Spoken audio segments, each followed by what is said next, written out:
2024 लोकसभा चुनाव के बाद अब अखिलेश यादव अपनी आगे की तैयारियों में जुटते दिखाई दे रहे हैं और उनकी नजर अब आने वाले 2027 विधानसभा चुनाव पर है।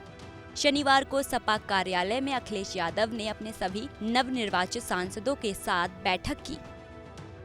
पहले तो चुनाव के नतीजों पर अखिलेश ने सभी सांसदों को बधाई दी। इसके साथ ही उन्होंने अपने सभी सांसदों को आगामी चुनाव पर नजर बनाने के लिए कहा। अखिलेश ने कहा कि जनता ने बड़े पैमाने पर पार्टी को जीत दिलाई है, जिससे अब हमारी जिम्मेदारी और बढ़ गई है। जहां इंडिया अलायंस और पीडीए की रणनीति की जीत हुई है, वहीं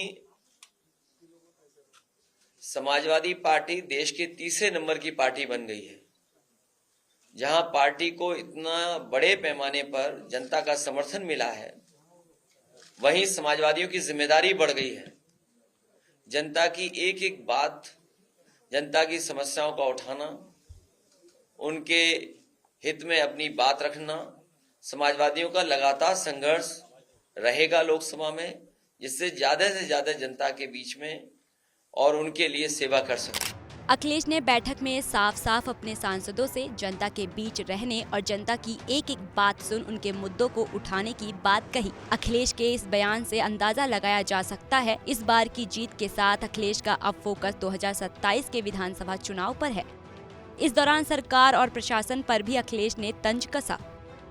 यहाँ दो तरह के भारतीय जनता पार्टी की सरकार में सांसद हुए। एक जिनको सर्टिफिकेट मिल गया है 2024 के चुनाव में, हमारे साथ यहाँ वो लोग हैं जिन्हें सर्टिफिकेट मिल गया, और दूसरी तरफ बहुत सारे ऐसे साथी हैं बीजेपी की सरकार में जिन्हें सर्टिफिकेट नहीं मिल पाया, उनकी धांधली की वजह से।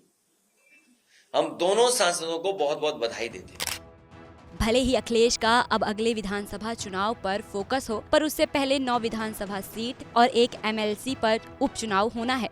अब इस उपचुनाव में कौन बाजी मारने में कामयाब होगा, ये देखने वाली बात होगी, क्योंकि सपा की लहर प्रदेश में बढ़ी है, लेकिन वहीं बीजेपी के सामने इन सीटों पर जीत फतेह करने की चुनौती होगी।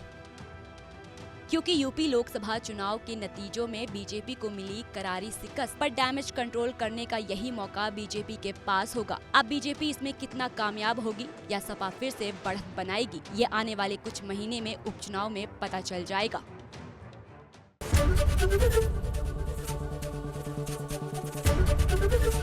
ABP गंगा, खबर आपकी, जुबान आपकी।